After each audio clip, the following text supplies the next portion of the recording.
Hello everyone, and welcome back to Sleep Theories. I know many of you tune into these videos to relax and drift off to sleep.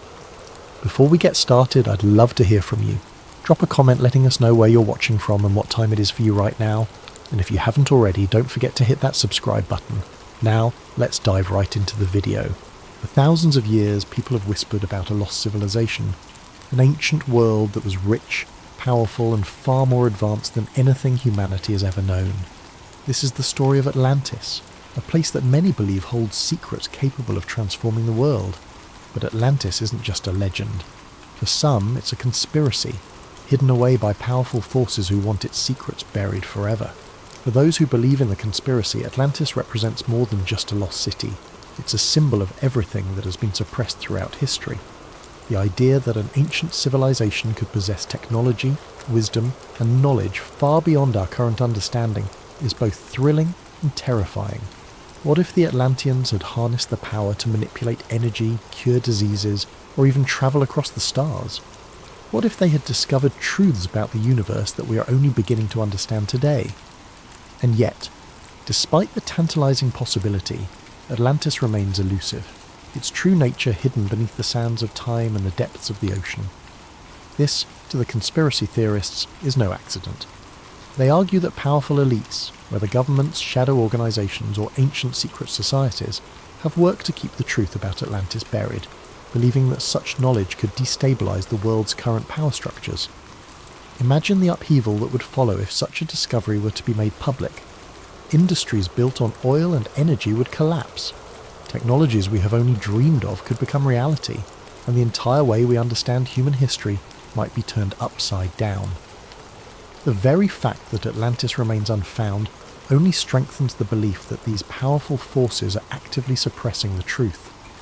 The story of Atlantis, then, is not just a story of a lost civilization. It is a story of control, of how those who hold power might go to extreme lengths to prevent the masses from uncovering a truth that could change everything. The conspiracy doesn't just suggest that Atlantis was a real place. It proposes that what Atlantis represents is so dangerous, so revolutionary, that it must be kept hidden at all costs. The story of Atlantis begins with the ancient Greek philosopher Plato, who around 360 BC wrote about an extraordinary civilization that existed 9,000 years before his time. In his dialogues, Timaeus and Critias, Plato described Atlantis as a vast island empire beyond the Pillars of Hercules, the area we now know as the Strait of Gibraltar. Atlantis was a civilization with unmatched wealth and power, boasting vast resources, advanced architecture, and knowledge beyond the understanding of other cultures. The Atlanteans, however, grew arrogant and morally corrupt, challenging even the gods.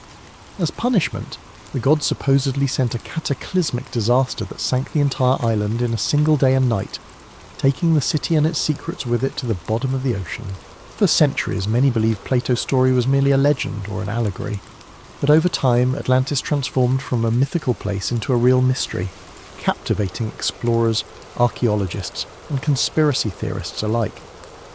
The story grew as new theories surfaced, each claiming Atlantis might not only have been real, but might also hold answers to some of humanity's deepest questions. As explorers searched for Atlantis, they proposed countless possible locations. Some pointed to Santorini, a Greek island that suffered a massive volcanic eruption that wiped out a flourishing civilization around 1600 BC.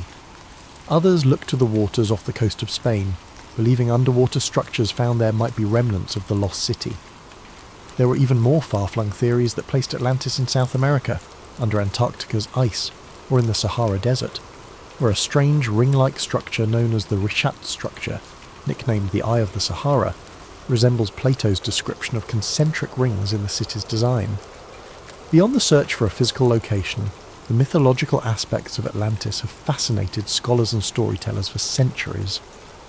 In Greek mythology, Atlantis represents more than just a city. It's a symbol of humanity's reach for greatness and the tragic downfall that often accompanies it. Plato's account of Atlantis wasn't just about an advanced civilization. It was a tale of ambition, power, and ultimately, divine retribution.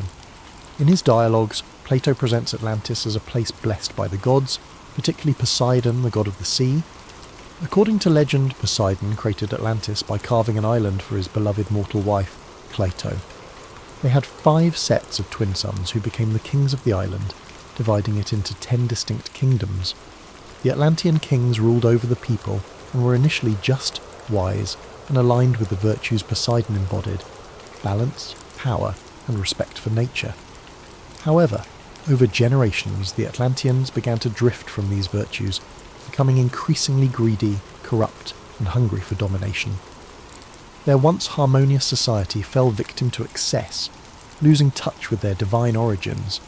This moral decline is crucial to understanding Atlantis as a myth. The Atlanteans' downfall wasn't merely a result of natural disaster, but was symbolic of divine punishment. In the ancient world, myths often served as warnings, teaching that pride and moral corruption would invite the wrath of the gods. When the Atlanteans turned away from their principles, Zeus, the king of the gods, called a council to punish them for their hubris. In a single day and night, he sent earthquakes and floods that sank the entire civilization beneath the ocean, erasing it as if it had never existed.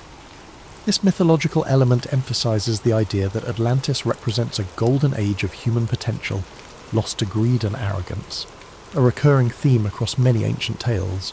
Some researchers have even suggested that the story of Atlantis draws from older myths that span multiple cultures. Similar tales of lost cities and sunken lands appear in the lore of other civilizations.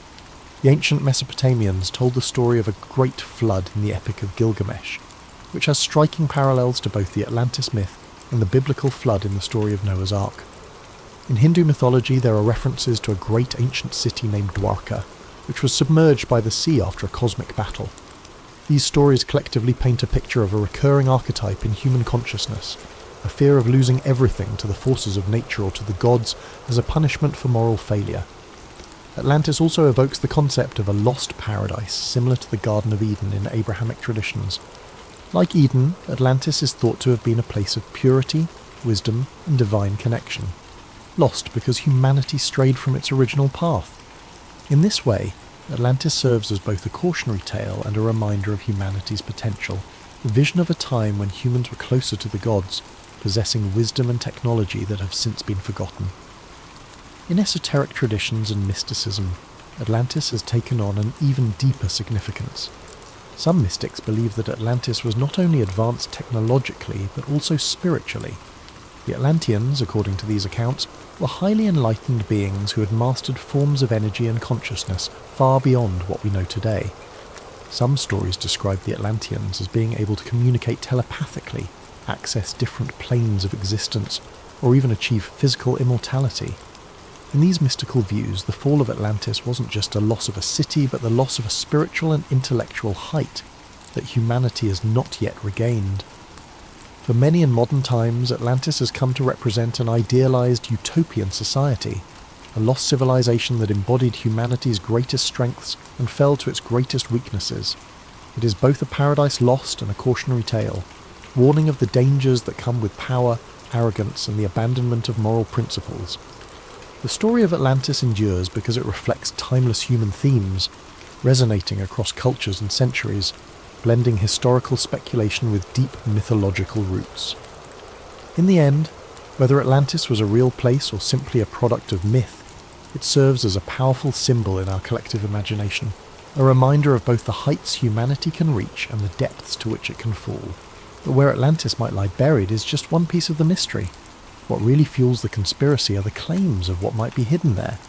According to some theories, Atlantis was a civilization so advanced that it possessed technology far beyond anything we have today. Many believe the Atlanteans had discovered a limitless source of energy, supposedly harnessed through massive crystals that channeled energy across the city, powering everything from their transportation systems to their weaponry. Others speculate that the Atlanteans had mastered flight, agriculture, and medicine in ways we still don't fully understand.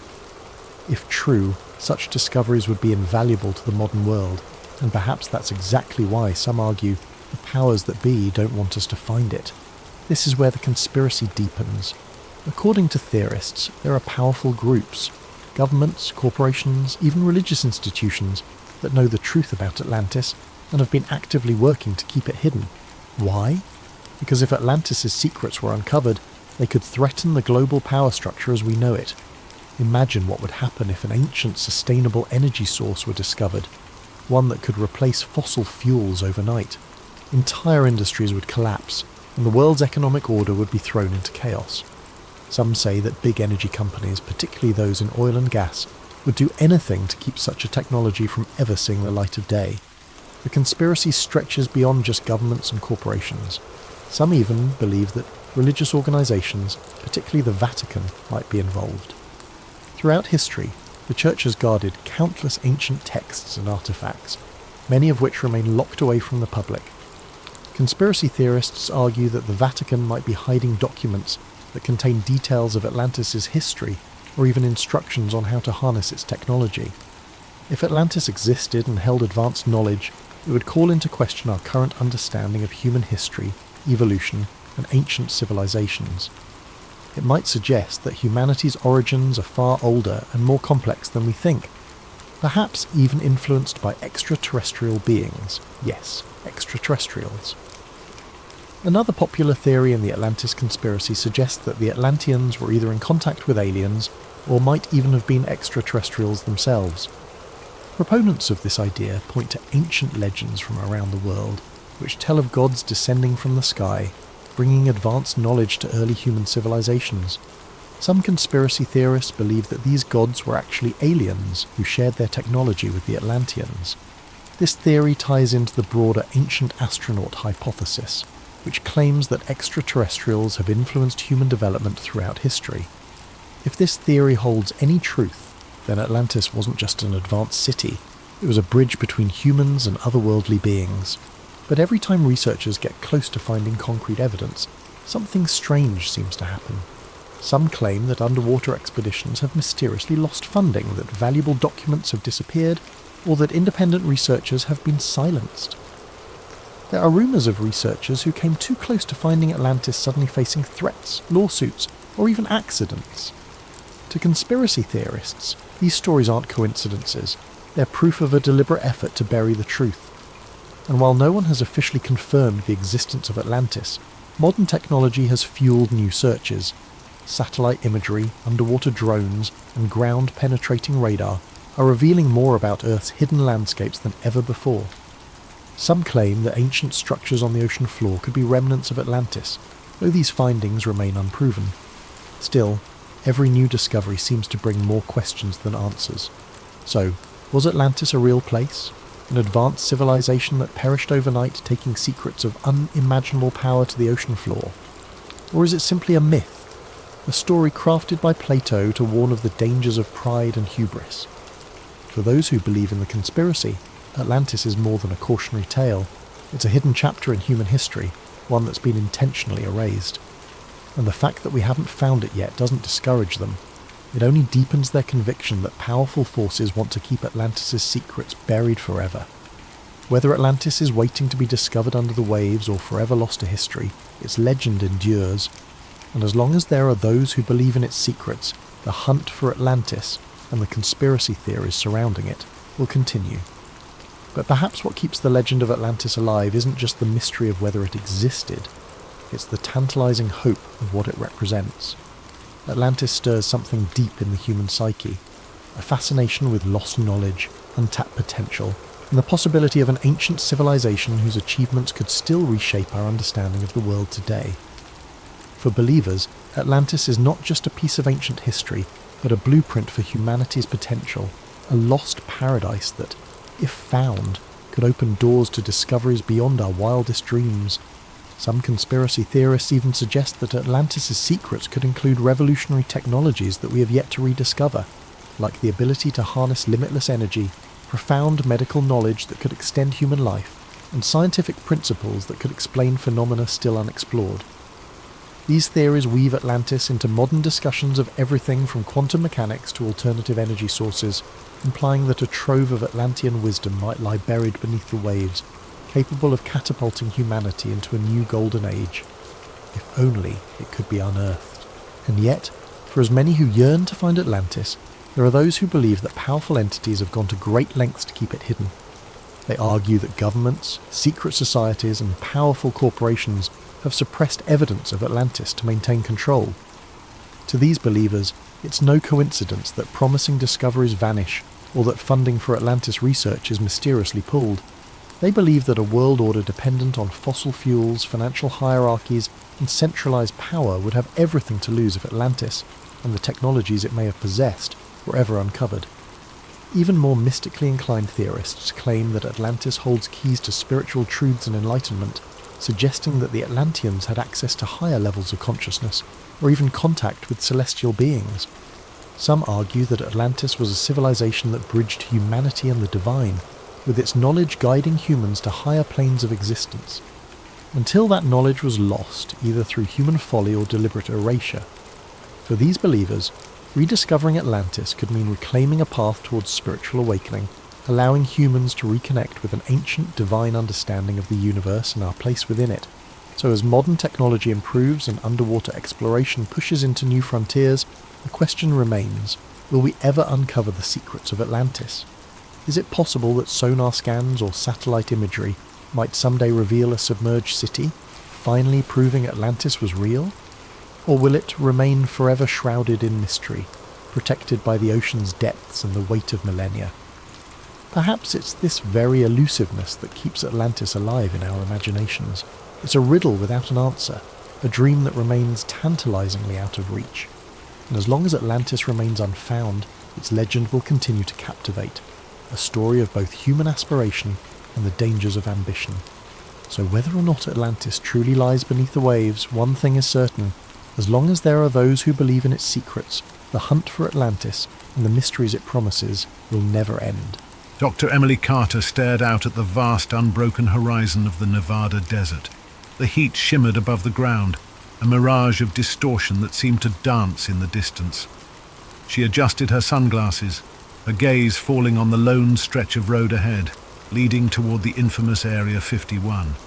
Her car, a dusty, battered sedan, sputtered under the strain of the desert heat. The engine growled as if it too wanted to stop. Emily's fingers drummed nervously on the steering wheel.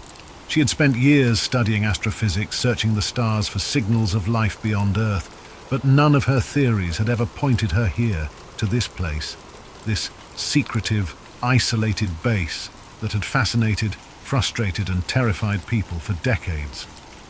Her phone buzzed, breaking her from her thoughts. A text from an unknown number. "It's time. Meet at the usual spot." She took a deep breath, her heart racing. The message was from Marcus Donovan, an agent she had reluctantly agreed to work with after her involvement in a government investigation years ago. He had told her things she could barely grasp, but he had always been cryptic. And now, it seemed, he was asking her to take the final step into the unknown. The rumors about Area 51 ran wild. A secret military base, rumored to house extraterrestrial technology, the remains of alien beings, and research on things far beyond human comprehension. Emily had dismissed most of it as paranoid fiction. Yet here she was, on her way to the heart of the mystery. The car rolled to a halt in front of a weather-beaten wooden shack by the side of the road. There was no sign, no indication of what it was, only a lonely structure that seemed out of place. Emily parked and stepped out, squinting against the harsh sun. A shadow appeared in the doorway of the shack. Marcus Donovan. He was tall, with sharp features, and the kind of composed demeanor that made him seem like a man who knew how to control every situation. He wore a black suit, the collar of his white shirt slightly unbuttoned in the heat, his sleeves rolled up, but there was something in his eyes, something that betrayed the calm facade he wore. "Emily," he said, his voice low, "we need to move quickly. They're already watching." Emily's pulse quickened and her breath caught in her chest. Who's watching? Who are they? Marcus glanced around, as if ensuring they weren't being overheard, then nodded toward the distant hills. The ones who never stop. The ones who keep the truth hidden. Emily followed his gaze, her mind racing. For the first time in years, she felt the chill of fear creep up her spine. "What's really going on here, Marcus?" He turned and motioned for her to follow him into the shack. Inside it was dark and musty, with peeling walls and dusty furniture, but there was a faint hum of activity, a buzz that suggested something beyond the ordinary. "You're about to find out," Marcus said quietly. "It's all here, the answers you've been searching for, and the ones you might wish you hadn't found." The journey to Area 51 was not what Emily had expected. The sun began to set, casting an eerie glow over the barren landscape as they drove deeper into the desert. The roads grew narrower, the air thinner. Emily tried to shake the sense of foreboding that had settled in her stomach, but it lingered like a weight. As they approached the base, Marcus finally spoke again, his voice low but steady. "I'm not going to lie to you, Emily. What you're about to see will change everything you know about the world. It's not just about aliens. It's about something far more dangerous." Emily frowned. "What do you mean? You're talking like this is bigger than UFOs and government cover-ups." Marcus hesitated, glancing over at her. "It's bigger than anything you've ever imagined. I've seen it. I've been part of it. And now, you're going to be too." Suddenly, a sharp noise interrupted their conversation. A soft beep from the dashboard. Marcus's eyes widened. He quickly turned the steering wheel, pulling the car off the main road into the scrubby brush that surrounded them. Emily's heart pounded. "What's happening?" she asked, panic rising in her voice. "We've been spotted," Marcus replied, his voice cold, focused. "They're not going to let us in without a fight." The car screeched to a halt as several military vehicles appeared on the horizon, their headlights blinding in the darkening desert. Emily's hands clenched the edge of the seat, her body tense. "They won't shoot," Marcus said, his calmness unsettling. "They want us to think they will, but they won't." "How do you know that?" Emily asked, her voice shaking. "Because they want us to see the truth," Marcus replied, his eyes darkening. "And they know that the more we see, the harder it will be to forget." The military vehicles closed in, but as they reached a few hundred feet from the car, they stopped. The silence that followed was suffocating, as if the desert itself had drawn a deep breath. Then a man stepped out of the lead vehicle, a figure clad in black, his face obscured by the shadows of his hat. Marcus turned to Emily, his expression unreadable. "It's time." As they approached the entrance to Area 51, the massive steel gates loomed before them, heavy and impenetrable. Guards stood at attention, their eyes scanning the desert with an eerie precision.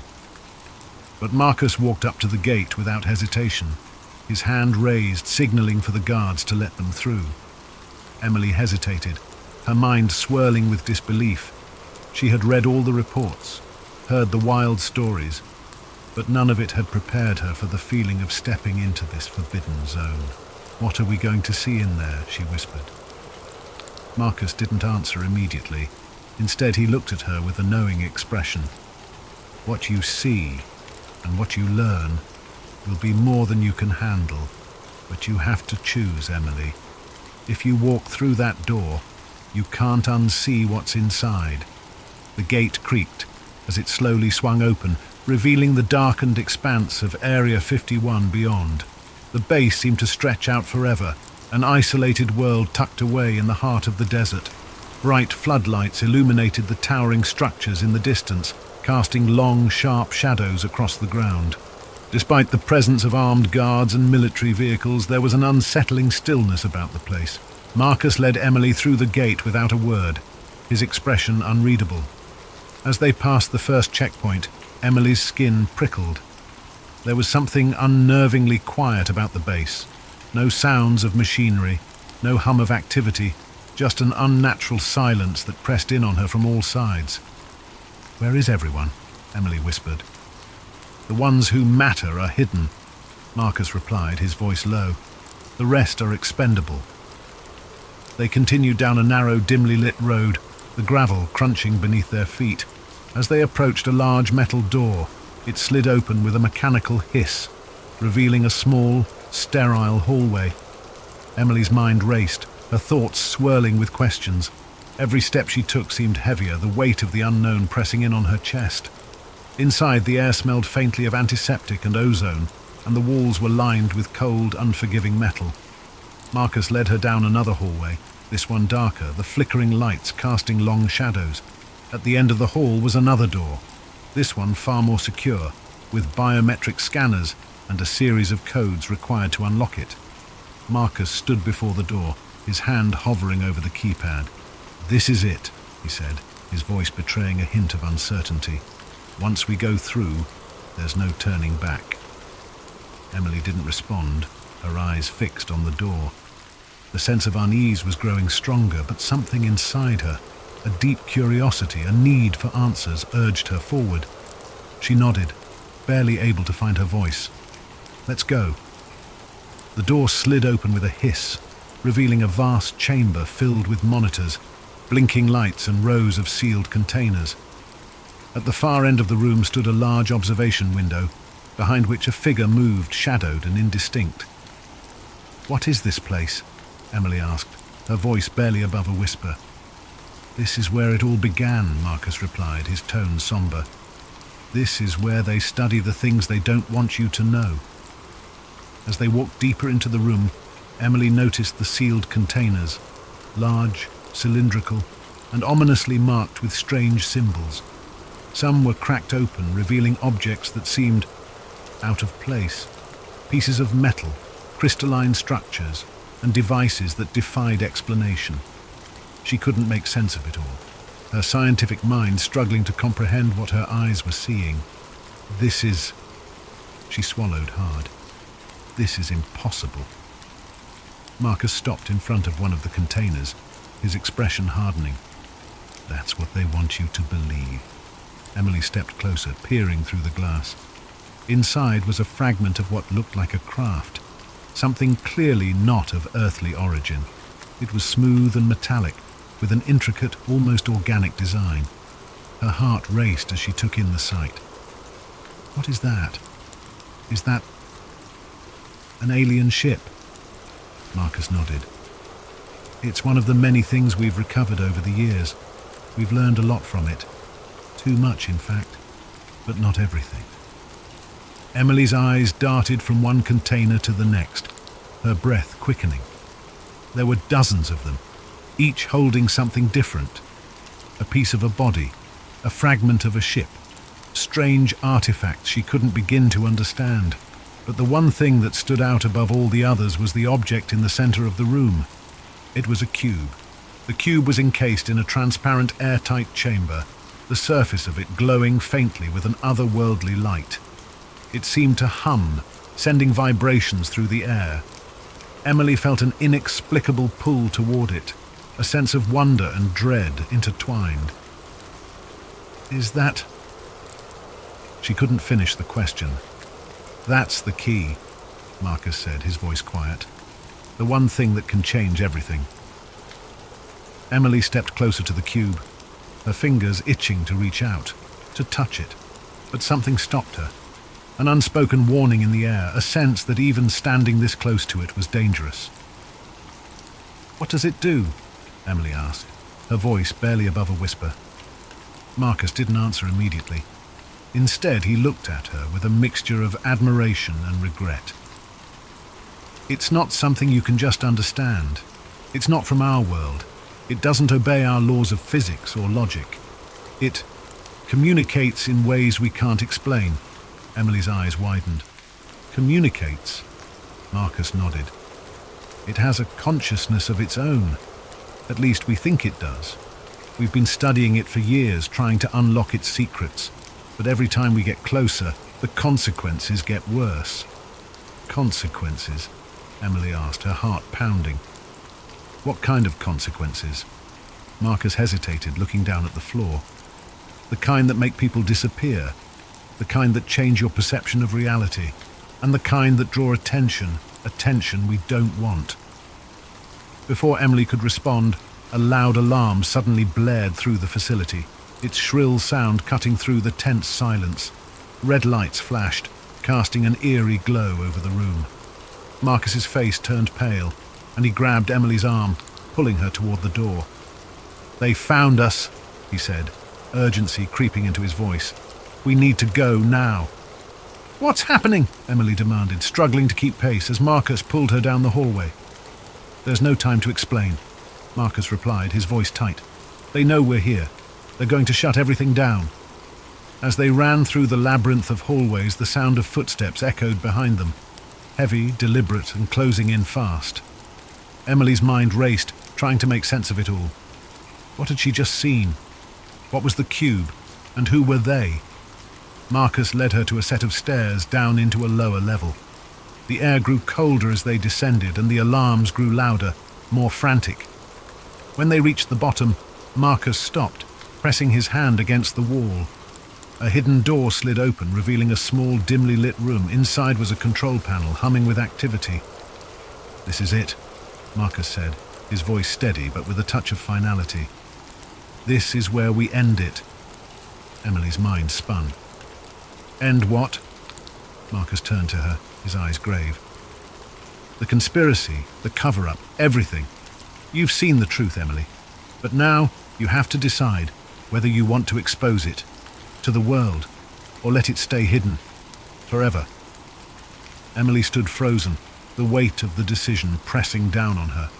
The secrets of Area 51, the cube, the aliens. It was all too much. But now she had the power to change everything. The room was thick with tension. The hum of the control panel, a constant reminder of the gravity of the situation. Emily's heart raced as she looked at Marcus, who was now standing near the console, his fingers hovering above the keys. The weight of the decision pressing on her chest was almost suffocating. "Do you understand what this means, Emily?" Marcus asked quietly, not looking at her. "If you expose this, there's no going back. The world will never be the same." Emily took a step forward, her mind whirling. The images from the observation room, alien bodies, strange artifacts, and the glowing cube were burned into her memory. It was all real. This wasn't some wild conspiracy or government cover-up. This was something much bigger. And now she had the chance to change everything. But could she really do it? "What happens if we just leave?" Emily asked, her voice hoarse. "If we walk away, let it all stay buried?" Marcus didn't answer right away. His face was unreadable as he studied the control panel. The alarms were still blaring, growing louder by the second. It was clear that the security systems were in full lockdown mode. "They'll come for us," Marcus said, his voice dark. "But if we leave, we're just another pair of bodies they'll bury to protect their secret. And nothing will change. The world will go on, blind to what's really out there." Emily's breath caught in her throat. She knew he was right.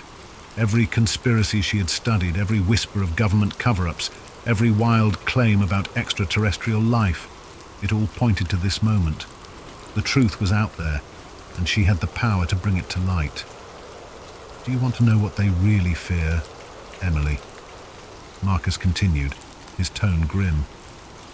"It's not just the public finding out about the aliens. It's what happens when the world finally knows. People won't just accept it. They'll demand answers, and those answers will shatter everything.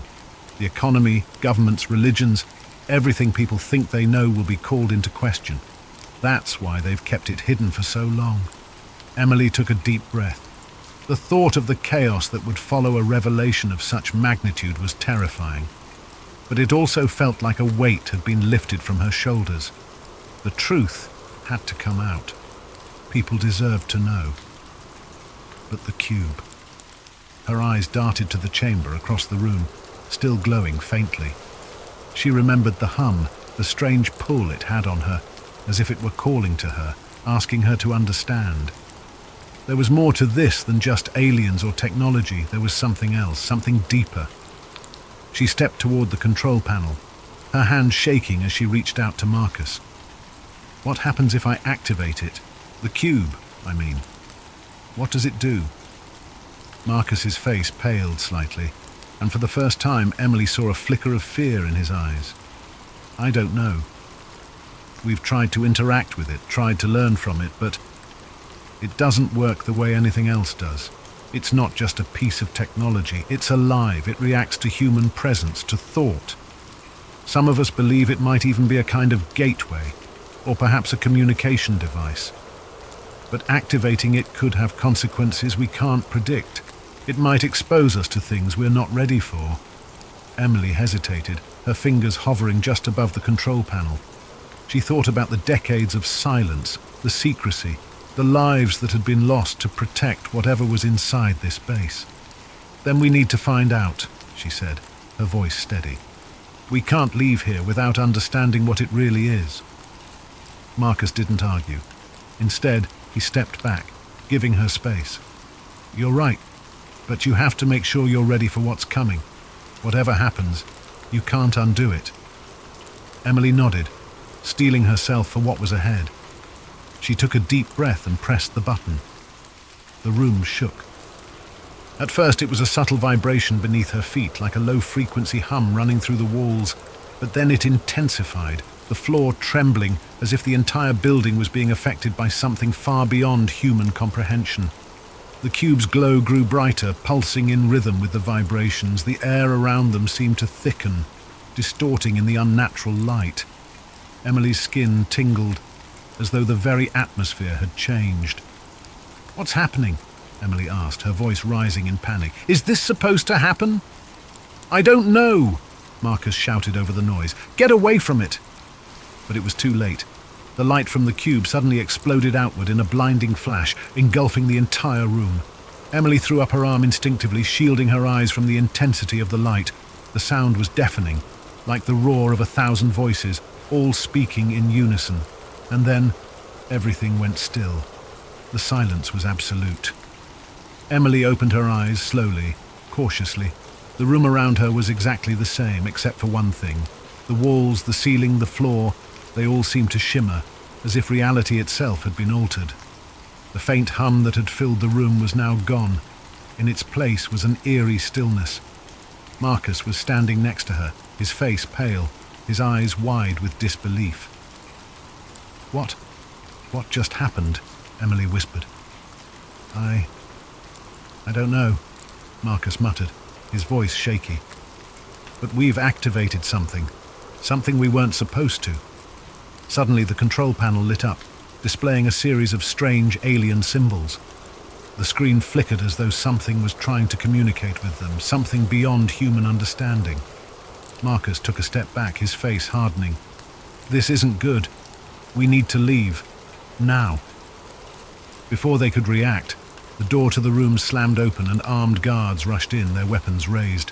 They were followed by several men in suits, high-ranking officials from the government.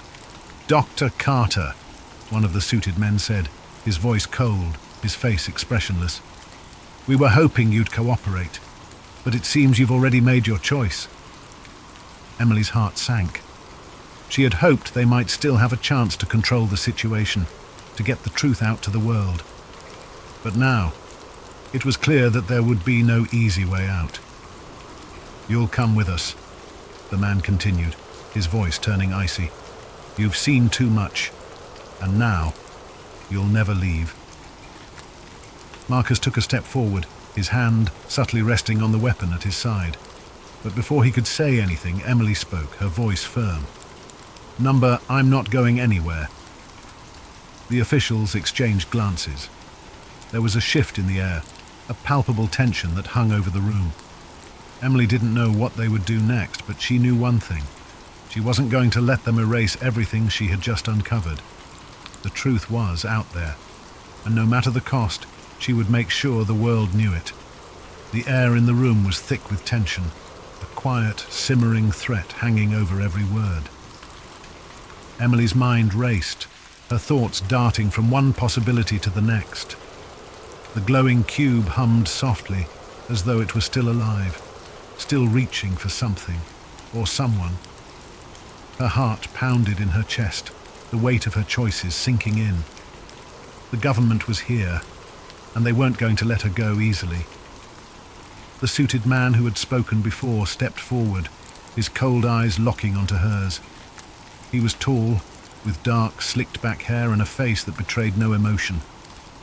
Behind him, the guards held their weapons at the ready, their fingers twitching toward the triggers. "I don't know what you're dealing with, Dr. Carter," the man said, his voice smooth yet filled with an unspoken threat. "You've activated something you cannot control, something that was never meant to be touched by human hands." Emily stood her ground, her mind spinning, but her resolve hardening with every passing second. "What is it? What is the cube? What does it do?"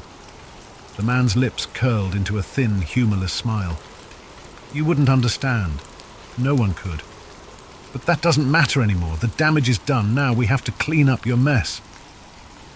Marcus moved slightly behind her, his hand still hovering near his sidearm, but he didn't make a move. Emily could feel the tension radiating off him, but he didn't seem ready to fight. Not yet, anyway. The suited man raised his hand, signaling to the guards to lower their weapons. "We're not here to kill you, Doctor Carter. Not yet, anyway. We're here to take you to a more secure location." "Secure location," Emily repeated, her voice rising with disbelief. "You mean a prison?" The man's expression remained impassive. "You've seen too much, and you've exposed the cube. Now, there are forces at play that neither of us can control. We need to understand what it's doing, and you're the only one who can help us." Marcus spoke up, his voice low but filled with venom. "You think you can control it? After everything we've learned, you have no idea what it's capable of." The man's eyes flicked toward Marcus, a glimmer of irritation crossing his face. "We don't need your assistance, Mr. Donovan. We've been handling these matters far longer than you've been alive." Emily stepped forward, her gaze unwavering. "You're lying," she said. "You're hiding the truth. All of this, every last bit of it, it's been a cover-up. You're afraid of the power of that cube, and you want to suppress it, bury it before it exposes everything." The suited man's eyes narrowed, his jaw tightening. He didn't respond immediately, but the threat in the air grew heavier. The guards behind him shifted their weight, clearly prepared for whatever action might come next. "That's enough," the man finally said. "We'll be taking you to the holding facility now. Any resistance and we won't hesitate." Emily's heart raced. She knew she couldn't let them take her. She couldn't let them silence her, not when she was this close to the truth. The cube had already reacted to her presence, and she felt it again. A strange, pulsating sensation, as though it were alive and aware of what was happening. And then, something happened. The humming from the cube intensified, filling the room with an eerie vibration that seemed to penetrate the walls. The lights flickered, casting long, distorted shadows. The air grew thick and heavy, as though something else was trying to break through, to enter this space from somewhere beyond. One of the guards stepped forward, raising his weapon. "What the hell is happening?" The suited man's eyes widened, his hand flying to his earpiece. "We're not alone," he said, his voice suddenly tense. Before anyone could react, a strange noise filled the room, a low, guttural sound, like a hum mixed with a distant roar. The walls seemed to ripple, warping in a way that defied logic. And then, in the blink of an eye, the air shifted. The guards froze, their weapons now pointed at nothing. Emily turned, her breath catching in her throat as she saw what had appeared. The room was no longer the sterile metallic facility she had been standing in. Instead, the walls were gone, replaced by an endless black expanse, dotted with distant, shifting lights. The floor beneath them had become an unrecognizable surface, shimmering like water, though it was solid. This isn't possible," one of the guards stammered, his voice shaking with fear. "Where are we? What happened?" Emily's mind raced. The cube had done this. Somehow it had opened a portal. No, not a portal. It was something deeper, something that connected dimensions, timelines, worlds. She didn't know how or why, but it was clear now. The cube wasn't just a piece of technology. It was a doorway to something far greater, far more dangerous. The suited man looked frantic, his hands shaking as he tried to recalibrate the control panel, but it was useless. The panel was dead, the symbols on the screen flashing erratically. Nothing responded. "This is impossible," he muttered, almost to himself. The cube was never meant to activate like this. It was supposed to stay dormant, sealed away. Then why didn't you just leave it alone? Marcus spat, his voice filled with contempt. Why did you think you could control something so far beyond your understanding? The suited man turned, his face pale, his eyes wild. You think you're in control now? You think the cube just did this on its own? You have no idea what you've unleashed. Emily looked around at the distorted alien landscape that now surrounded them. Then what is it? What is the cube? Why does it have this power? The suited man opened his mouth, but no words came out. Instead, the room seemed to tremble once more. The strange hum intensified, growing louder, more insistent. Then, suddenly, a voice filled the air, a deep, resonant voice that seemed to echo from every direction. You have opened the door. The voice was not human. It was ancient, reverberating through every cell of Emily's body. It felt like the very fabric of reality was bending, like the universe itself was speaking directly to her. The suited man's face twisted in horror. No, it wasn't supposed to. Emily's heart raced. Who are you? What are you? I am the way, the voice continued, its tone calm but filled with an undeniable power. The cube is but a guide, a key to unlocking the knowledge that you have long forgotten. But be warned, child of Earth, the truth comes with a price. The air vibrated with the words, and Emily felt something deep within her stir. It wasn't just a voice, it was a presence, a consciousness far beyond human comprehension. The suited man stumbled back, his face ashen. We've made a grave mistake, he muttered, almost to himself. Emily turned to Marcus, her mind still racing. This is it. This is what they were hiding. Marcus's gaze was steady, but there was fear in his eyes. This is just the beginning. The deep voice continued to reverberate through the air, filling every corner of the strange, distorted room. The ground beneath them shimmered like liquid glass, reflecting fragmented images of alien worlds, distant stars, and technologies far beyond human comprehension. The suited man's face twisted in terror, his hands shaking as he grasped for the control panel that no longer worked. I told you, he gasped, his voice trembling. This was never supposed to happen. Emily turned to Marcus, her mind racing, her body humming with the energy that filled the room. The cube, now pulsating at the center of it all, had opened a doorway to something incomprehensible, a force that none of them were prepared for.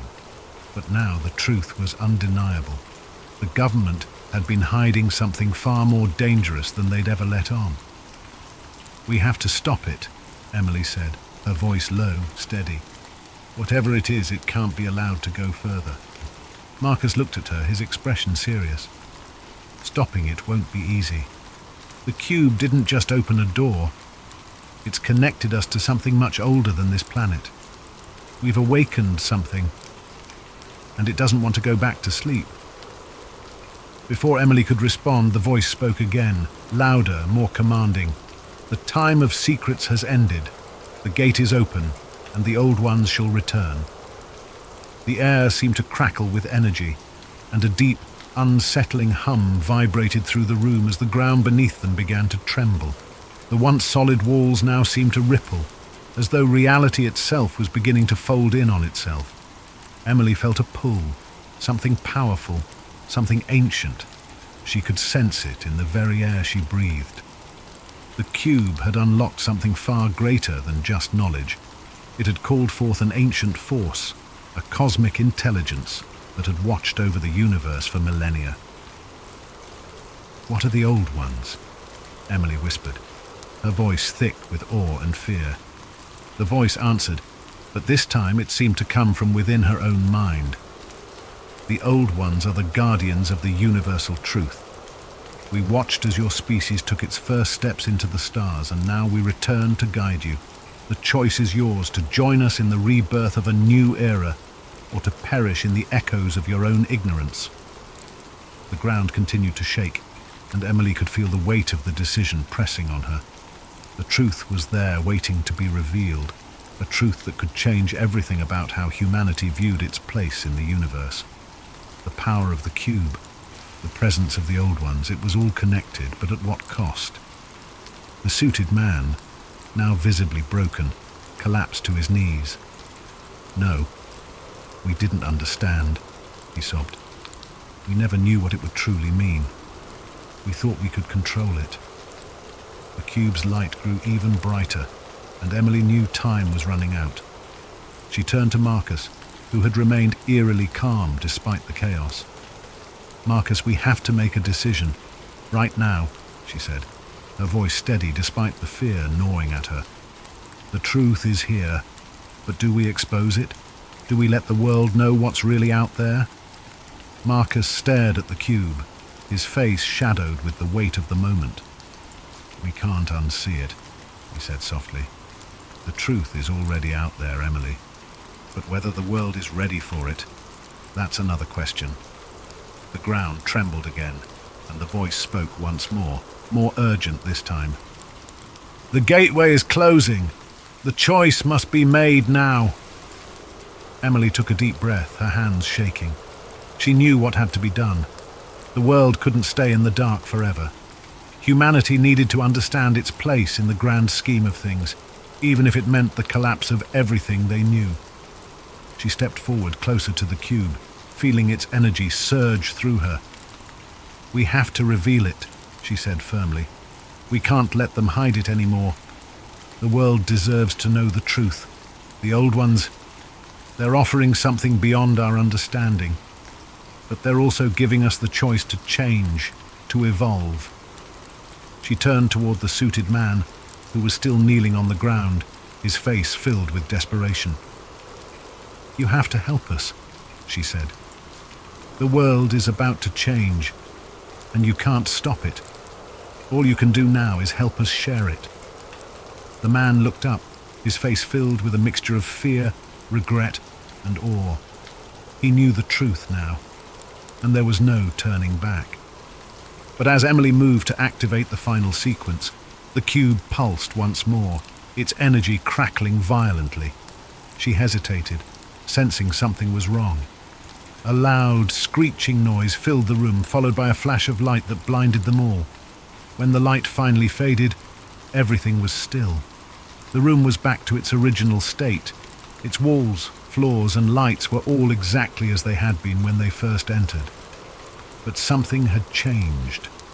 The energy in the air felt different, heavier, charged with a sense of finality. Marcus stepped forward, glancing around. What just happened? Where did it go? Emily felt a cold shiver run down her spine. The cube was gone, and in its place there was a single, simple message on the control panel. "The truth has been set in motion. There is no going back." The voice of the old ones had fallen silent, but its presence still lingered in the air, as though they were watching, waiting.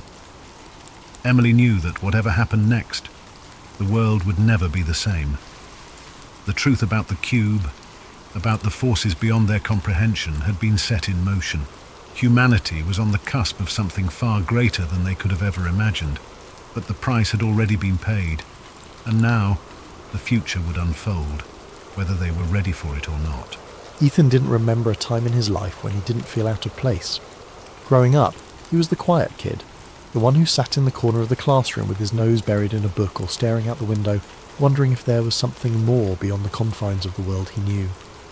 While his friends grew excited about parties, clubs, and futures mapped out in clean, predictable lines, Ethan felt only a creeping dread, an unshakable feeling that something was missing.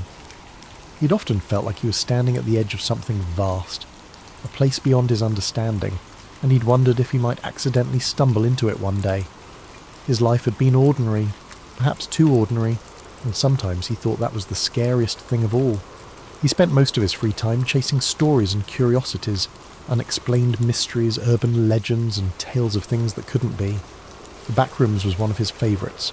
He first read about it on a forum late one night, an innocuous post titled, "If you're not careful, you might slip between the cracks in the water into the back rooms." The premise was simple, terrifying. The back rooms were a hidden dimension, an endless maze of empty, yellowed rooms, a place you could fall into if you weren't careful, disappearing from the world as you knew it. The idea left him with a chill that lingered long after he'd closed his laptop. To some part of Ethan, the back rooms didn't just sound like a horror story. They sounded like something real, a hidden layer of reality lurking just beneath the surface, waiting for the right or wrong person to find it. He even dreamed about it sometimes. His curiosity deepened into a quiet obsession, and he'd spend hours researching theories, reading accounts from people who claimed to have seen glimpses of it or felt its strange pull in the periphery of their lives. This fascination made him feel alive, but it also made him reckless. He began to wonder what it would feel like to slip between the cracks himself, to see if a place like the back rooms could really exist. He'd explore abandoned buildings on weekends, walk the quiet, empty halls of his university late at night, always searching for something just out of reach. It became his ritual, a strange comfort that filled the gap he couldn't explain, that constant need to find something beyond the mundane. It was a normal Thursday afternoon, and Ethan was on his way home from a late night of studying in the library. He was tired, his head aching from hours of staring at his laptop screen. His thoughts were muddled as he waited for the elevator to take him down to the parking lot. When the doors finally slid open, he stepped inside, pressed the button for the ground floor and closed his eyes, leaning against the wall for a moment. That was when it happened. With a sharp jolt, the elevator stopped, sending a shock through Ethan's body and jolting him upright.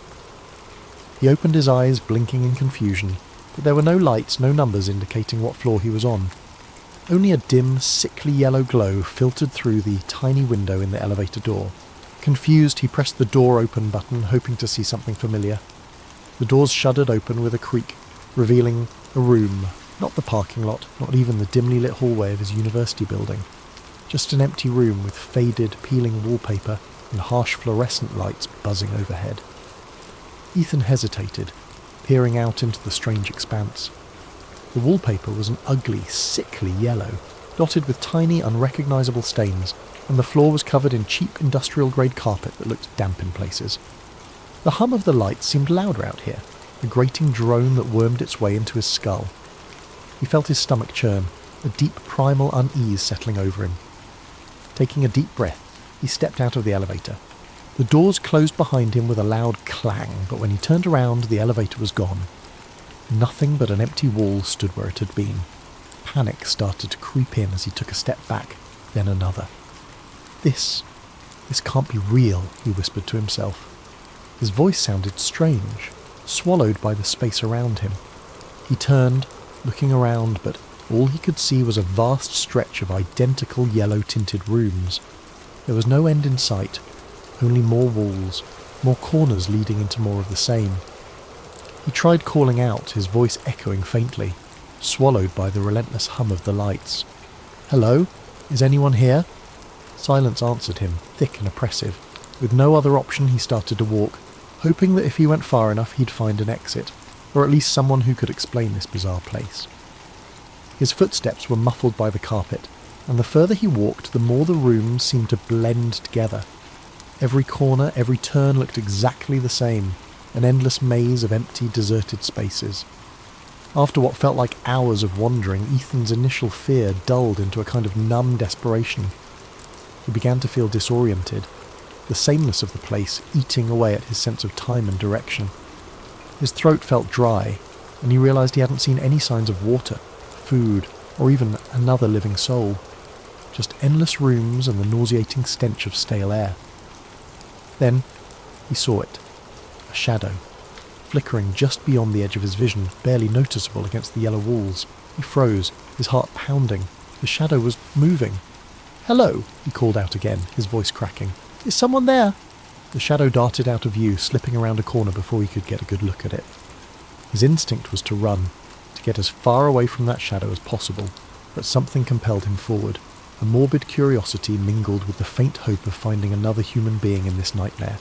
He crept forward, rounding the corner, but the shadow was gone. He continued down the hallway, the humming lights above creating a strange hypnotic rhythm that made his thoughts feel hazy and slow. Just as he was about to turn back, he heard a sound.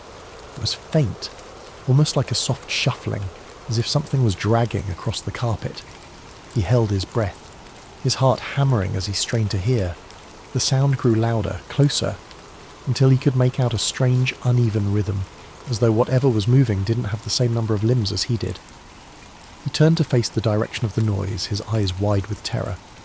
Emerging from around a corner was a figure, tall and impossibly thin, with limbs that seemed too long, too stretched, as though they'd been pulled like taffy.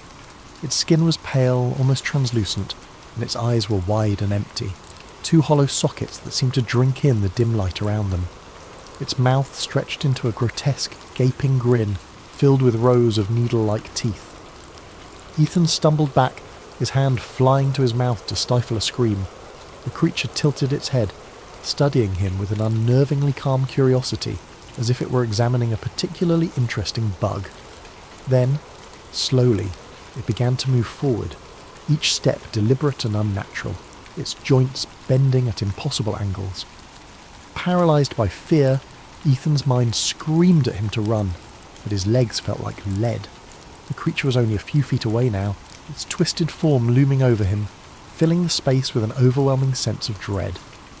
Finally, his survival instincts kicked in, and he spun on his heel, sprinting back the way he'd come. He could hear it behind him, that terrible shuffling sound as it followed, closing in with an eerie persistence. His breath came in ragged gasps, his heart pounding so loudly it nearly drowned out the hum of the lights. He took random turns, ducking through rooms and around corners, hoping to throw it off his trail, but no matter how far he ran, he could still feel its presence lurking just out of sight. As he rounded another corner, he stumbled into a different room. This one was larger than the others, with a ceiling that seemed to stretch up impossibly high, vanishing into darkness. In the centre of the room was a single decrepit armchair, facing away from him. He was too tired to question it, his legs shaking as he collapsed against the wall, breathing heavily. For a moment he allowed himself to hope that he had finally lost the creature. But then a voice, a low, raspy whisper, filled the room, coming from somewhere near the armchair. "Why, did you come here?" Ethan's heart skipped a beat. The voice was quiet, almost gentle, but there was something sinister lurking beneath it, a malevolent edge that made his skin crawl. I don't know how I got here," he managed to stammer, his voice barely a whisper. The armchair creaked, as if someone was shifting in it, though he still couldn't see who or what was sitting there. "No one comes here by accident," the voice replied, a hint of amusement in its tone. "You wanted to be here. You're one of us now." Ethan shook his head, panic rising in his throat. "I don't belong here. I didn't mean to come here." The chair creaked again, and Ethan could feel the thing in it watching him, though he couldn't see its face. The oppressive silence seemed to press in on him, as if the walls themselves were leaning closer, eager to hear what he had to say. "You belong here now," the voice continued, a strange warmth in its tone, like a parent soothing the frightened child. "The back rooms have chosen you. There's no way out."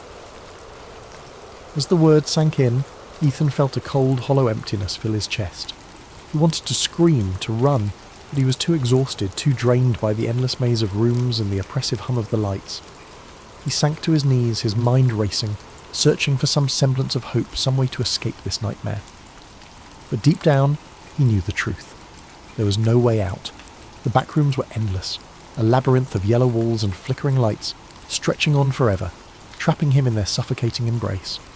The thing in the armchair chuckled softly, a sound that echoed off the walls, filling the room with a dark, mocking joy. "Welcome home, Ethan," it whispered. And as the lights flickered above him, casting long shadows that seemed to close in from every corner, Ethan felt himself slipping away, the last fragments of his sanity dissolving into the hum of the fluorescent lights. He was home.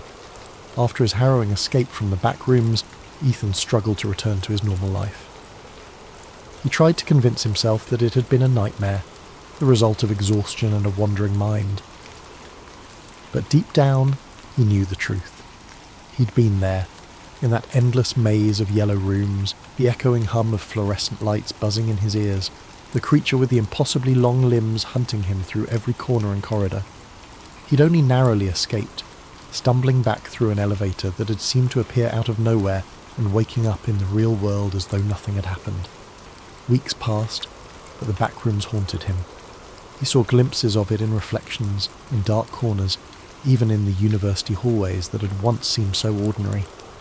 He developed a hyper-awareness. a dread that every corner he turned would lead him back into that yellow, buzzing nightmare. His friends noticed his anxiety, his sleeplessness, but he couldn't bring himself to tell anyone. How could he explain something so surreal, something he could hardly believe himself? He was sure it would get better with time, but his dreams betrayed him. Almost every night he would return to the back rooms in his sleep.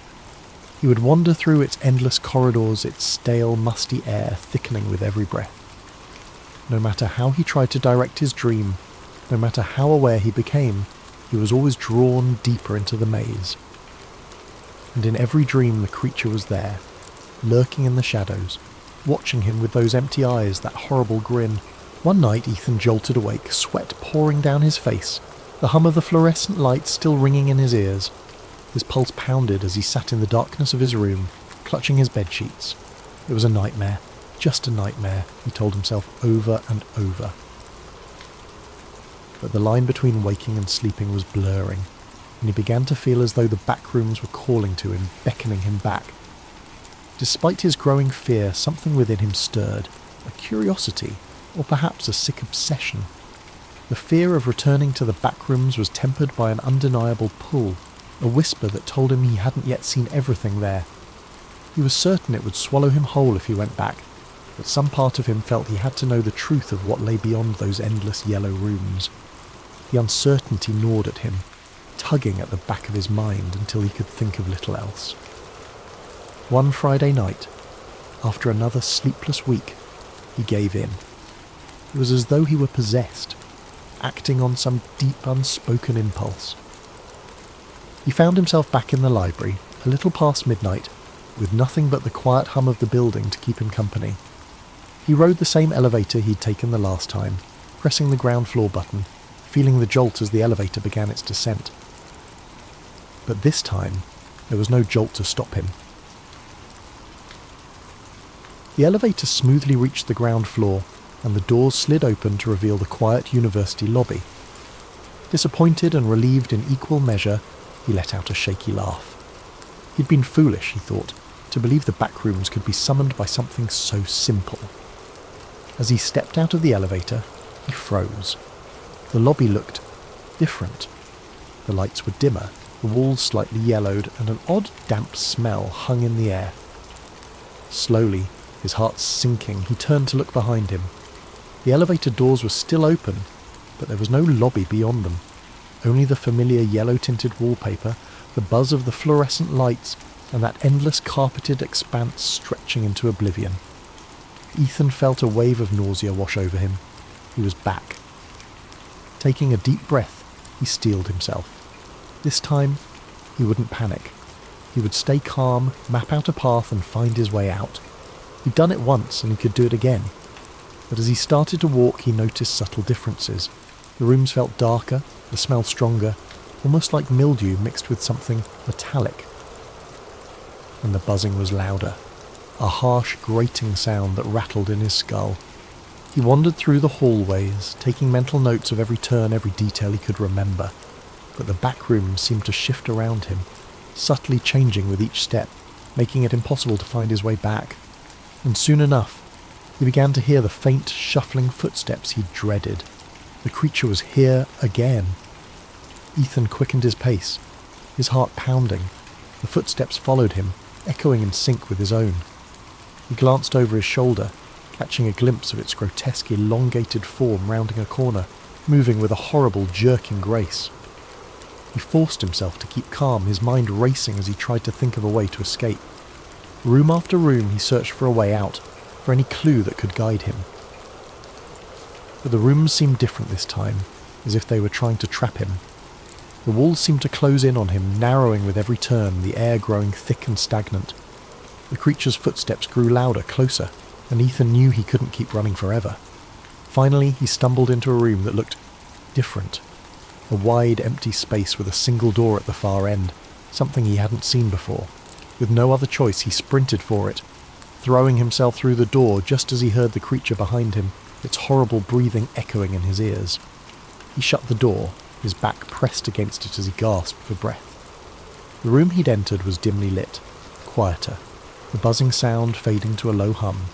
The wallpaper was still that sickly yellow, but the atmosphere felt different, almost like a forgotten place, untouched even by the back rooms. In the centre of the room was a large rusted metal door, unlike anything he'd seen in his previous visits. With a surge of hope, he moved towards it, gripping the cold handle. He pulled and the door swung open, revealing a dark, narrow passage. He didn't hesitate. He stepped inside, the door closing with a heavy thud behind him. The passage stretched on, the air growing colder, the walls narrowing until he could barely fit through. He squeezed his way down the hallway, his hands brushing against rough, uneven walls, and as he moved he noticed something strange. The buzzing of the fluorescent lights was gone, replaced by an eerie silence, broken only by the faint drip of water echoing somewhere in the distance. He kept moving forward, the passage twisting and turning in unpredictable ways. The deeper he went, the darker it became, until he was stumbling blindly, feeling his way along the walls. His sense of direction was gone. He was deep within the back rooms, deeper than he'd ever been before, in a place that felt hidden, even from the horrors he'd already encountered. Finally, he saw a faint glimmer of light ahead. Desperate, he hurried toward it, his heart racing with hope. As he reached the end of the passage, he found himself standing before another door, this one old and weathered, with strange symbols etched into the wood.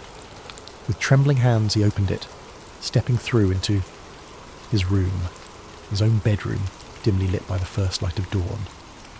Ethan stared in disbelief, feeling the familiar softness of his carpet beneath his feet, the quiet hum of the city outside his window.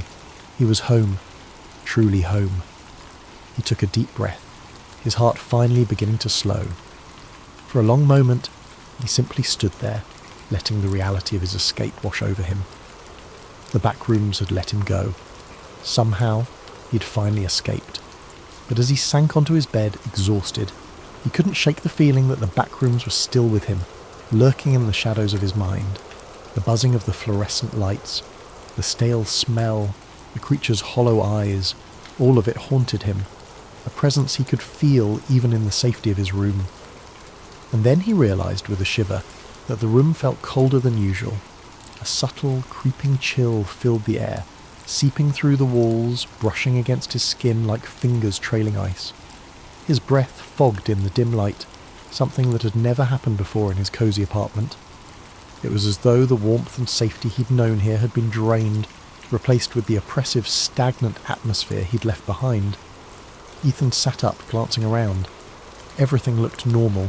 The posters on his walls, his desk cluttered with notes, the blanket he'd thrown carelessly to the side. But the silence was deafening. Outside his window, the familiar city sounds were gone, replaced by a dead, heavy stillness. He reached for his phone to check the time, but the screen remained blank, lifeless. His heart began to race as he tapped the screen over and over, but the device was unresponsive, a dark mirror reflecting his own fearful expression. Slowly he became aware of a faint, almost imperceptible sound, a noise he'd tried so hard to forget. The low, ominous hum of fluorescent lights. It was faint at first, a murmur on the edge of his hearing, but as he listened it grew louder, filling the room with that same mind-numbing buzz. Ethan stood up, gripping his bedpost for support as he scanned his surroundings. The walls of his room seemed to shift subtly, the wallpaper taking on a yellow tint, faded and stained, as if something had leached the colour out of it. The air thickened, that familiar smell of mildew creeping in, the metallic tang that clung to his senses. His stomach twisted with a dawning, sick realisation. "No," he whispered, his voice trembling. "No, I got out. But the room only continued to change, morphing around him. His bed stretched longer, the carpet rippled into endless patches, the door faded from view, leaving nothing but an expanse of yellowed walls and buzzing lights. The familiar furnishings of his room vanished entirely, swallowed by the sickly expanse.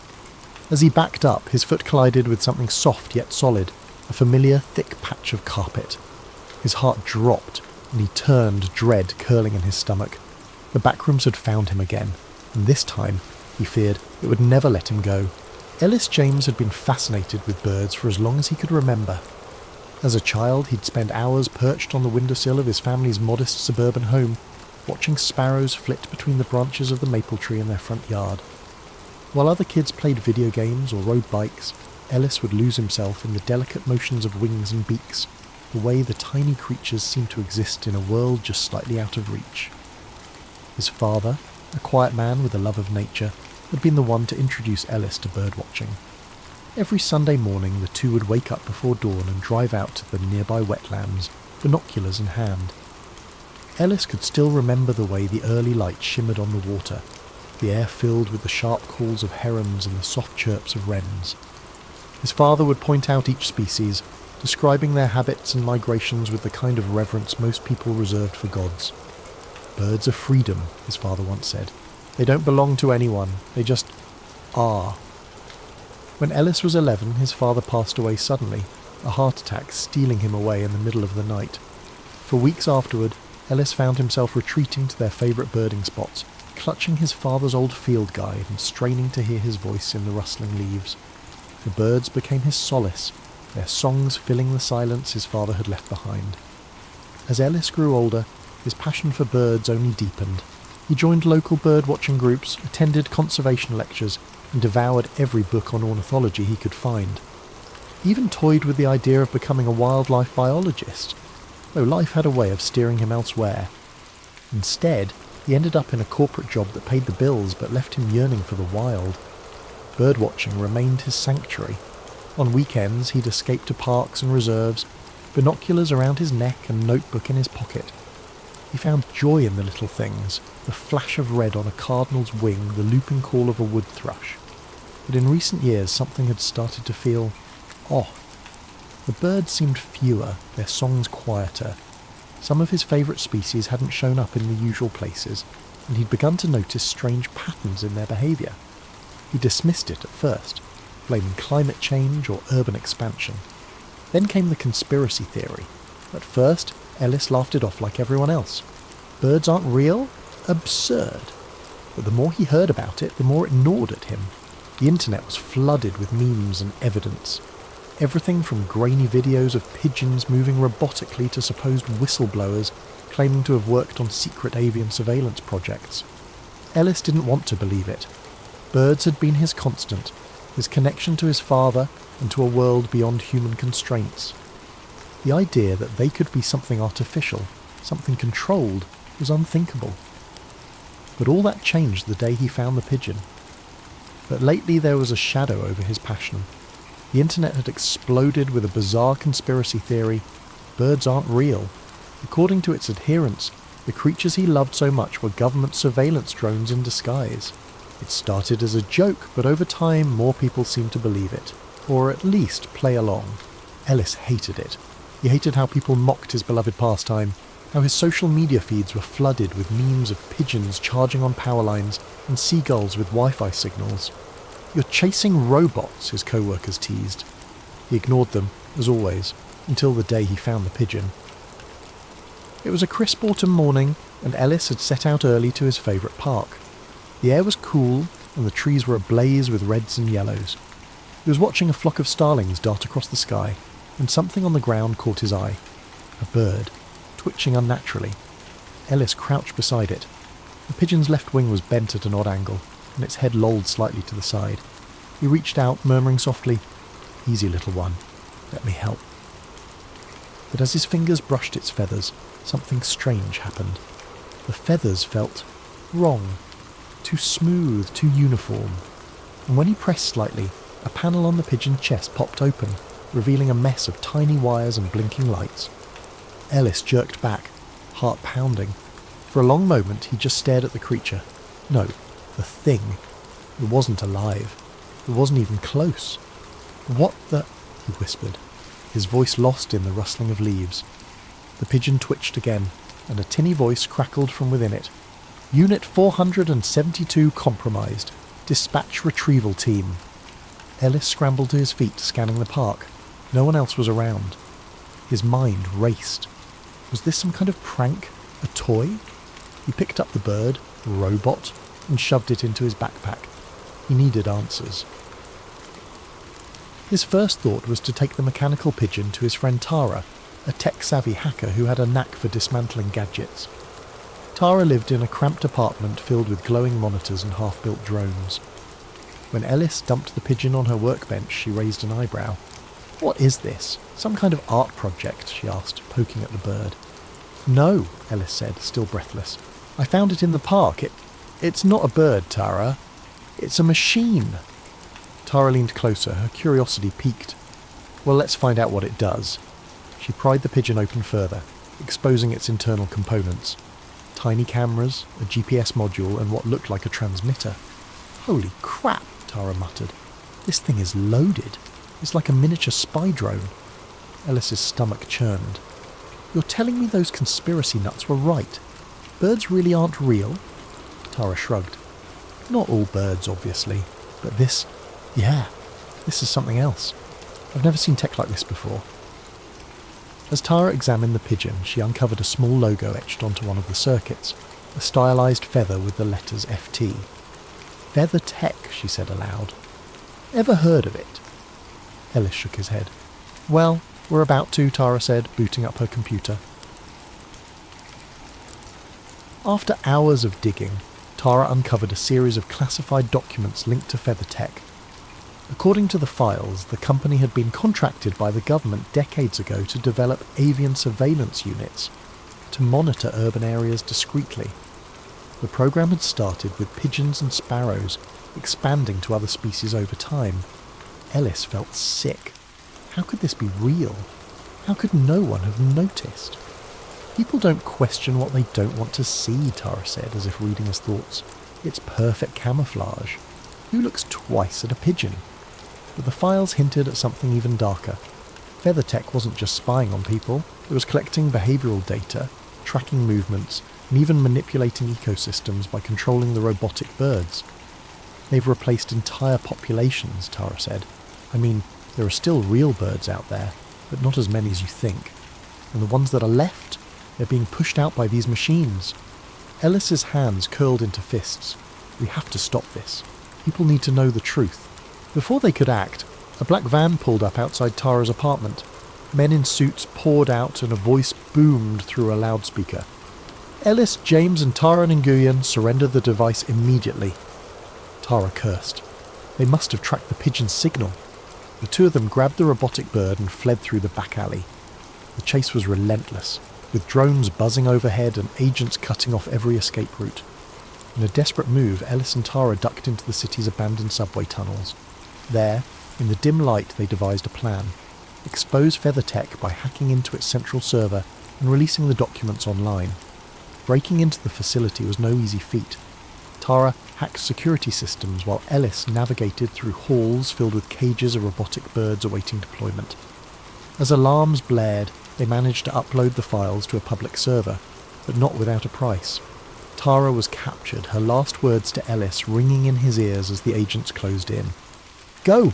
Finish it!" she had shouted, a defiant grin on her face even as they dragged her away. Ellis had barely escaped with the pigeon in hand, stumbling through the maze of FeatherTech's facility before slipping into the dark streets. He didn't stop running until he reached the safety of the city's outskirts, the weight of Tara's sacrifice pressing heavily on his chest.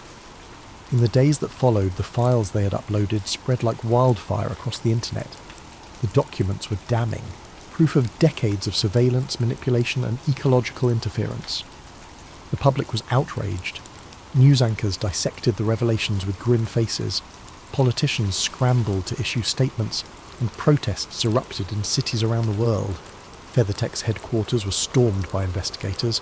Their executives paraded before hearings that gripped the nation. Lawsuits piled up. Whistleblowers came forward, adding even more layers to the scandal. The government, caught in the maelstrom, had no choice but to denounce the program and dismantle it piece by piece. For the first time in years, the skies began to change. Real birds, the ones that had been pushed to the fringes by their mechanical counterparts, slowly started to return. Their songs, tentative at first, grew louder as their numbers swelled. Ellis watched them with a mixture of relief and sorrow, knowing the world might never fully understand what had been lost in the years of deceit.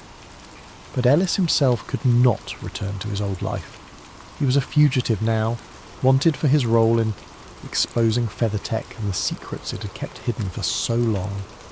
His face was on every news station, his name a whispered curse among those who had once blindly trusted the system. He moved from place to place, never staying too long in one spot, always looking over his shoulder. Every knock on the door, every passing car, every whisper in a crowded room set his heart racing. He had become a shadow, a ghost in the world he'd once known, the world he had tried to save.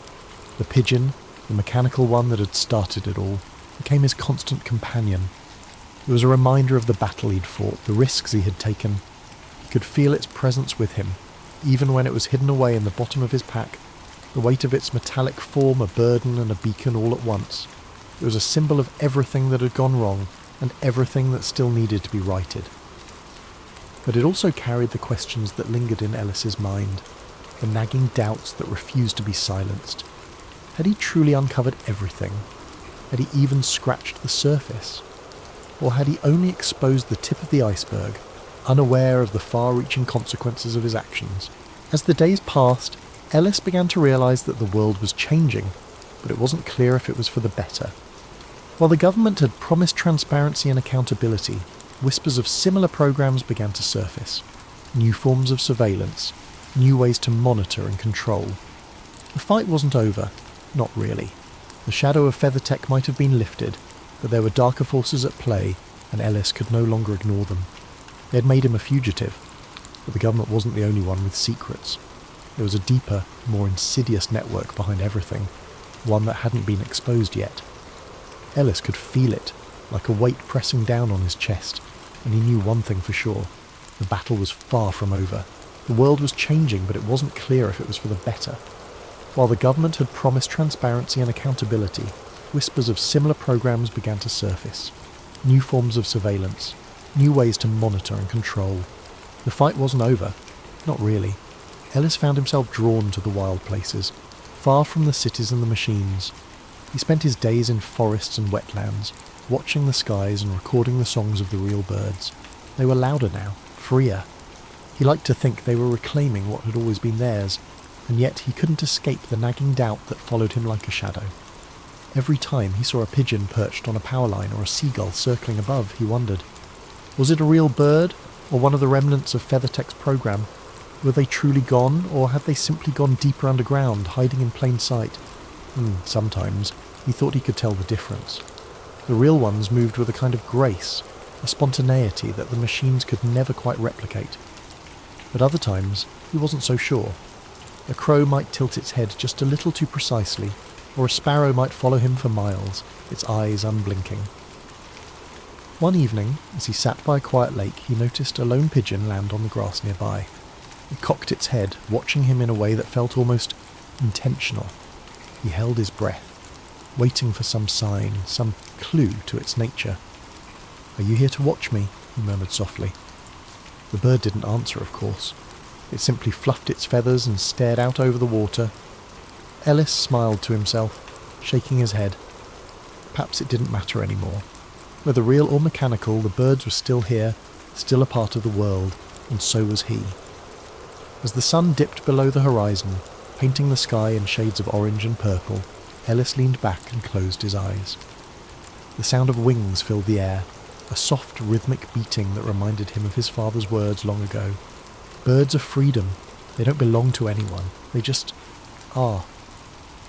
For the first time in what felt like years, Ellis let himself believe it might be true. But the freedom he sought was fleeting. Just as the last light of the sun dipped below the horizon, Ellis felt the familiar sense of unease creep back into his bones. It was a feeling he'd come to know all too well since his role in exposing FeatherTech. The government hadn't just let go of its control. The disappearance of the program had been a smokescreen, a way to divert public outrage while they secretly recalibrated. Ellis had uncovered the conspiracy, but in doing so, he had also made himself the target. And now they were hunting him, more determined than ever. The first sign came just days after that quiet night by the lake. Ellis had decided to stay in a small cabin in the mountains, isolated from the world. He had hoped the distance would offer some protection, a brief respite from the ever-growing paranoia. But the world wasn't so easy to escape anymore. One evening he heard a distant hum, barely audible at first, as if the air itself was vibrating. He stepped outside, squinting into the evening twilight. The trees were still, the forest eerily quiet. But there it was, a small drone no larger than a sparrow, hovering just above the tree line. It didn't seem to notice him at first, but once it did, it darted off into the distance. Ellis's heart pounded. They were here. They knew where he was, and they weren't going to stop. He spent the next few days moving from one remote location to another, always looking over his shoulder. At times he thought he could hear the mechanical hum of a drone, so faint it might have been his imagination, but deep down he knew they were watching him.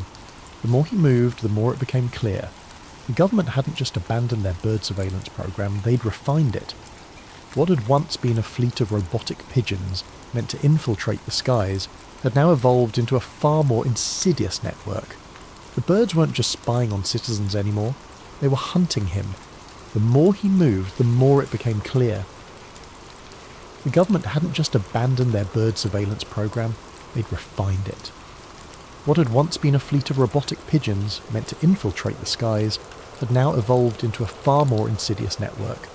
The birds weren't just spying on citizens anymore, they were hunting him. It wasn't just a matter of tracking movements or recording conversations. They had become tools of oppression, roaming through the air like silent predators, their cameras and sensors constantly scanning the streets below. And they were getting smarter. Ellis felt the weight of their presence, a constant shadow that lurked just beyond his line of sight. Everywhere he went, he saw them, perched on street lamps soaring overhead, or flitting through the trees in the park. Every rustle of wings seemed like an accusation, every chirp a warning. The birds had learned to mimic their natural counterparts perfectly, blending into the environment in ways that made them nearly impossible to distinguish from the real thing. But there was no mistaking the cold precision in their movements. They weren't just birds anymore. They were eyes, hundreds of eyes, watching, calculating, waiting for the perfect moment to strike.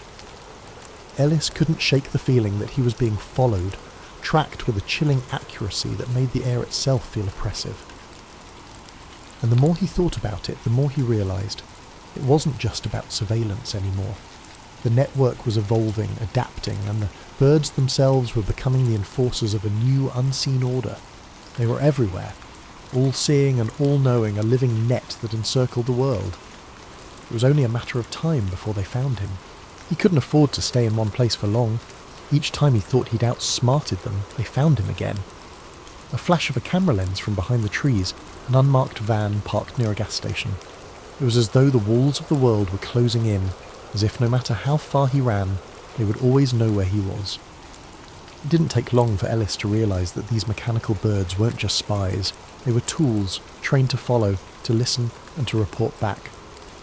The very creatures he'd once revered, that had led him to the truth, were now the instruments of his undoing. He had exposed the lie, and now they were determined to silence him, to erase the knowledge he had spread to the public.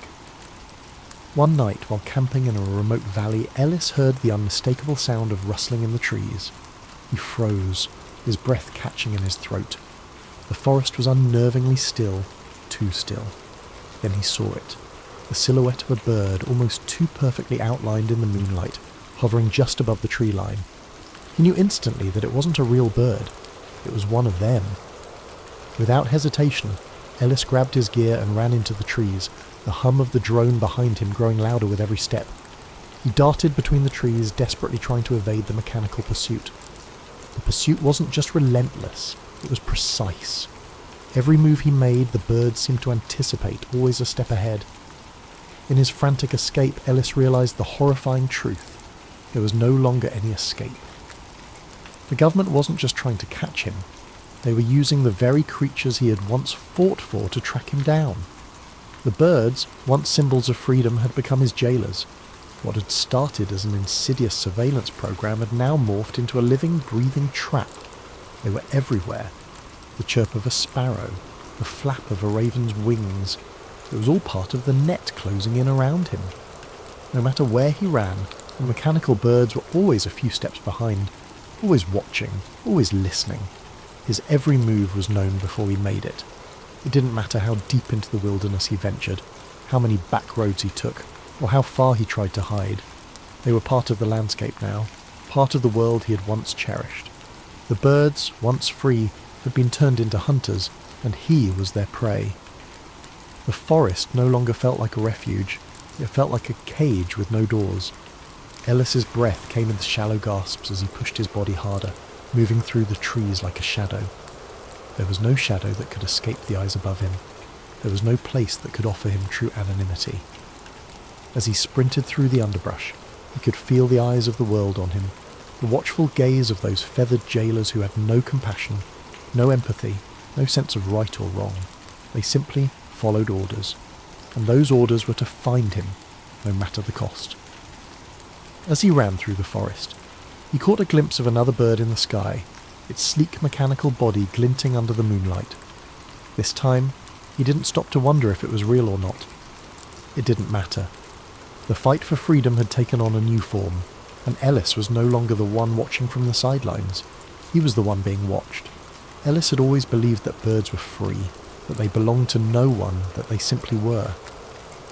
But now, as the night closed in around him, he understood that the birds were only free until someone decided to take that freedom away. And as he raced through the forest, evading the ever-watchful eyes of his mechanical pursuers, Ellis realised that the battle wasn't just for the skies, it was for his life. And the cost of that freedom would be higher than he could have ever imagined.